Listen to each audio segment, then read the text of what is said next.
High dear friends, ఈ వీడియోలో మనము కెమిస్ట్రీ ప్రాక్టికల్స్లో మొత్తం ఎన్ని టాపిక్స్ ఉన్నాయి, ఏ టాపిక్స్ ఉన్నాయి, దేనికి ఎన్ని మార్క్స్ అలాట్ చేశారు అనేది చూద్దాము. ఫస్ట్ వన్, మన కెమిస్ట్రీ ప్రాక్టికల్స్ టోటల్ 30 మార్క్స్ ఉంటుంది. అది మనందరికీ తెలిసిందే.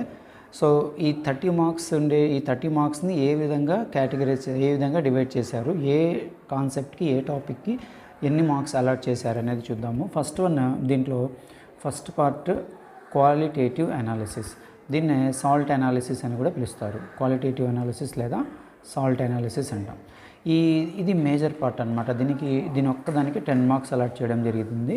మామూలుగా ఓవరాల్గా కెమిస్ట్రీ ప్రాక్టికల్స్ మొత్తంలోనే కొంచెం లెందీ ప్రాసెస్, అందరూ కొద్దిగా డిఫికల్ట్గా ఫీల్ అయ్యేది. అసలు కెమిస్ట్రీ ప్రాక్టికల్ అనే ఆ టేస్ట్, ఎంజాయ్మెంట్ వచ్చేది కూడా దీంట్లోనే. సో రియల్గా చాలా బాగుంటుంది ఈ క్వాలిటేటివ్ అనాలిసిస్ గురించి. ఇది ఎలా చేస్తారు ఏంటి అనేది జస్ట్ థియరీ మనము నెక్స్ట్ వచ్చేటువంటి వీడియోస్లో డిస్కస్ చేసుకుందాము. దీనికి 10 మార్క్స్ ఉంటాయి. అండ్ రిమైనింగ్ మార్క్స్ అలాట్మెంట్ అంతా మరలా చూద్దాము. నెక్స్ట్ చూడండి, సెకండ్ పార్ట్ టైట్రిమెట్రిక్ అనాలిసిస్ లేదా వాల్యూమెట్రిక్ అనాలిసిస్ అంటాము. దీన్ని చాలామంది టైట్రేషన్స్ అని సింపుల్గా పిలుస్తుంటారు. సో టైట్రేషన్స్, దీనికి 8 మార్క్స్ అలాట్ చేయడం జరిగింది. ఇది కూడా చాలా బాగుంటుంది. అంటే ఓవరాల్గా మనకు out of 30 marks 10 marks salt analysis and 8 marks titrations, 18 marks అక్కడే కవర్ అయ్యాయి. మొత్తం కెమిస్ట్రీ ప్రాక్టికల్లో ఈ 2 పార్ట్స్ మేజర్ పార్ట్స్ అనమాట. అంటే ఆల్మోస్ట్ మనకు ప్రాక్టికల్ అయిపోయినట్టే. తర్వాత థర్డ్ సెక్షన్లో వచ్చినప్పుడు, థర్డ్ సెక్షన్లో డిఫరెంట్ పార్ట్స్ ఉంటాయి, మళ్ళీ డిఫరెంట్ టాపిక్స్ ఉంటాయి. 4 డిఫరెంట్ టాపిక్స్ ఉంటాయి. ఒక్కొక్క టాపిక్కి 6 మార్క్స్ ఉంటాయి. అయితే మొత్తం 4 టాపిక్స్లో మనకి ఎగ్జామ్లో ఏదో ఒక టాపిక్ మాత్రమే అడగడం జరుగుతుంది. ఆ ఒక్క టాపిక్కి మనం ఆన్సర్ చేస్తే సరిపోతుంది. దాంట్లో first one identification of functional groups of given organic compound. ఇక్కడ మనకు ఒక ఆర్గానిక్ కాంపౌండ్ ఇస్తారు. ఆర్గానిక్ కాంపౌండ్లో ఉండేటువంటి ఫంక్షనల్ గ్రూప్ని మనం ఐడెంటిఫై చేయాలి. అంటే మనకి ఇచ్చిన ఆర్గానిక్ కాంపౌండ్ కార్బాక్సిలిక్ గ్రూపా, అంటే కార్బాక్సిలిక్ యాసిడ్సా, COOH carboxylic group, aldehydes and ketones, CHO aldehydes or ketones, C double bond, aldehydes or ketones, లేదంటే ఆల్కహాలిక్ గ్రూపా, OH ఫంక్షనల్ గ్రూప్, అంటే ఫినాలిక్ గ్రూపా, అంటే ఫినాలిక్ గ్రూప్, ఆరోమాటిక్ ఆల్కహాల్స్ అంటాము, ఫినాలిక్ గ్రూపా, లేకుంటే అమైనో గ్రూపా, NH2 ఉండేటువంటి గ్రూపా.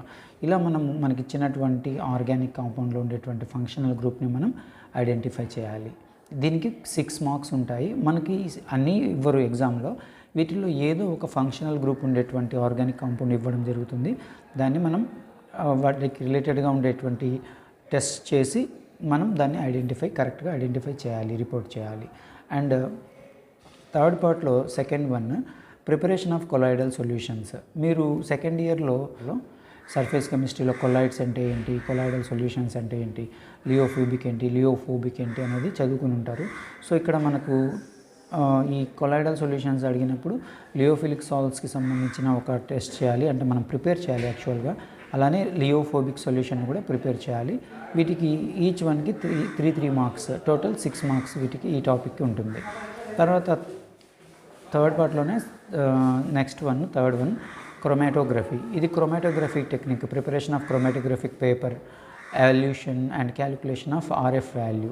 సో ఈ మూడింటికి ఒక్కొక్క దానికి 2 మార్క్స్, 6 మార్క్స్ ఉంటాయి. క్రోమాటోగ్రఫిక్ టెక్నిక్ ఏంటి, ఎలా చేస్తారు ఏంటి అనేది అండ్ మీరు ప్రాక్టికల్గా మీ చదివేటువంటి కాలేజ్కి మీకు చేసి చూపిస్తారు, నేర్చుకొని చేయండి. అండ్ ఈజీ వన్, ఇది ఏంటంటే జనరల్గా మనము కాంపౌండ్స్ని, మిక్చర్స్ని సపరేట్ చేయడానికి క్రోమాటోగ్రఫీ టెక్నిక్స్ని యూజ్ చేస్తాము. And last one qualitative test for carbohydrates and proteins కూడా ఉంటాయి ఇక్కడ. క్వాలిటేటివ్ టెస్ట్ ఫర్ ప్రోటీన్స్, ఈ రెండిట్లో కార్బోహైడ్రేట్స్ అండ్ ప్రోటీన్స్లో ఏదో ఒక్కటి మాత్రమే మనం ఆన్సర్ చేయాల్సి ఉంటుంది. ఒక్కొక్క దాంట్లో 3 టెస్ట్స్ ఉంటాయి. Test with concentrated H2SO4, Molisch's test, bending test. These are the 3 test for carbohydrates. And similarly biuret test, xanthopరోటిక్ test, ninhydrin test. These are the 3 test for proteins. ఒక్కొక్క టెస్ట్కి 2 మార్క్స్ అలాట్ చేయడం జరిగింది. Total 6 marks. అంటే ఈ third సెక్షన్లో 4 parts ఉంటాయి. ఆ 4 పార్ట్స్లో ఏదో ఒక పార్ట్ మాత్రమే మనకు ప్రాక్టికల్ ఎగ్జామ్లో అడగడం జరుగుతుంది. దాని ఒక్కదాన్ని మనం ఆన్సర్ చేస్తే సరిపోతుంది. సో ఫస్ట్ పార్ట్ సాల్ట్ అనాలిసిస్కి 10 marks. And next one titrations volumetric అనాలిసిస్కి 8 మార్క్స్. అండ్ థర్డ్ పార్ట్కి 6 మార్క్స్. టోటల్ ఎన్ని మార్క్స్ అయ్యాయి ఇక్కడికి? 24 మార్క్స్ అయ్యాయి. ఇంకా రిమైనింగ్ 6 మార్క్స్ ఉన్నాయి. ఆ రిమైనింగ్ 6 మార్క్స్ వేటికంటే సో వైవా అవర్స్ అంటే మనకి ఎగ్జామ్ అయిపోయిన తర్వాత కానీ మిడిల్లో కానీ మీకు వచ్చినటువంటి ఎగ్జామినర్ మీ యొక్క ప్రాక్టికల్కి రిలేటెడ్గా ఉండేటువంటి క్వశ్చన్స్ కానీ లేదంటే థియరీలో మీరు చదువుకున్నటువంటి క్వశ్చన్స్కి కానీ కొన్ని క్వశ్చన్స్ అడగడం జరుగుతుంది. దాంట్లో మీరు ఇచ్చినటువంటి రెస్పాన్సెస్ని బట్టి మీకు మార్క్స్ అలాట్ చేస్తారు. దానికి మ్యాక్సిమం 2 మార్క్స్ ఉంటాయి.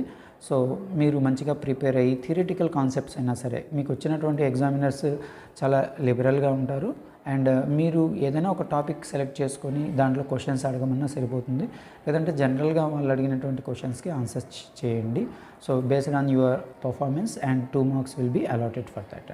అండ్ ప్రాజెక్ట్ వర్క్ మీరు రికార్డ్తో పాటు ప్రాజెక్ట్ వర్క్ కూడా సబ్మిట్ చేయాలి. ప్రాజెక్ట్ వర్క్కి 2 మార్క్స్ ఉంటాయి అండ్ రికార్డ్కి 2 మార్క్స్ ఉంటాయి. ఈ ప్రాజెక్ట్ వర్క్ రికార్డ్ అనేవి కంపల్సరీగా మర్చిపోకుండా ఎగ్జామ్కి తీసుకువెళ్ళండి. అండ్ జనరల్గా మీరు ఎగ్జామ్కి తీసుకెళ్ళేటప్పుడు తీసుకెళ్లాల్సినటువంటి ఏమేమి తీసుకెళ్ళాలి అనేది గుర్తుపెట్టుకోండి, రాసి పెట్టుకోండి. సో మెయిన్లీ హాల్ టికెట్ తీసుకెళ్ళాలి. అండ్ దాంతోపాటు మీరు ఎగ్జామ్ చేసేటప్పుడు అండ్ ఒక హ్యాండ్ కర్చీఫ్ తీసుకెళ్ళండి, పర్టికులర్గా కెమిస్ట్రీ ప్రాక్టికల్స్కి. అండ్ వీలైతే హ్యాండ్ వాష్ కూడా తీసుకువెళ్ళండి. ఎందుకంటే మీరు ప్రాక్టికల్ చేసిన తర్వాత మీ హ్యాండ్స్కి కొన్ని కెమికల్స్ అంటుకుంటాయి. మీరు మధ్యాహ్నం అలానే వెళ్ళి లంచ్ చేయడము లేదంటే ఏదైనా తినడం చేస్తే ప్రాబ్లం కావచ్చు. మరీ అంత డేంజరస్ కెమికల్స్ అయితే ఏమి ఉండవులే కానీ but it's better to clean or wash your hands properly. Next pad కూడా తీసుకువెళ్ళండి. ఇవి కంపల్సరీగా రికార్డ్ తీసుకువెళ్ళండి. రికార్డ్తో పాటు అండ్ ప్రాజెక్ట్ వర్క్ సబ్మిషన్ ఇవి కంపల్సరీగా తీసుకువెళ్ళాలి. అండ్ ఎగ్జామ్కి ఒక హాఫ్ అన్ అవర్ ముందే వెళ్తే మీకు టెన్షన్ లేకుండా ఉంటుంది. అండ్ మీకు వచ్చినటువంటి ఎగ్జామినర్ కానివ్వండి, అక్కడ ఉండేటువంటి ఎక్స్టర్నల్ ఎగ్జామినర్ కానివ్వండి, మీకు ఏదైనా ఇన్స్ట్రక్షన్స్ ఇవ్వాలంటే ఈజీగా ఉంటుంది. మీరు లేట్గా వెళ్ళారనుకోండి, వాళ్ళు చెప్పేటువంటి ఇన్స్ట్రక్షన్స్ అవి మీరు మిస్ అయ్యేటువంటి అవకాశాలు ఉన్నాయి. ఈ రకంగా మనకు ప్రాక్టికల్స్లో టోటల్ 30 మార్క్స్ అలాట్ చేయడం జరిగింది. ఓకే, సో రిమైనింగ్ మనం ఒక్కొక్క దాని గురించి వేరే వీడియోస్లో డిస్కస్ చేసుకుందాము. Okay, bye and thank you for watching.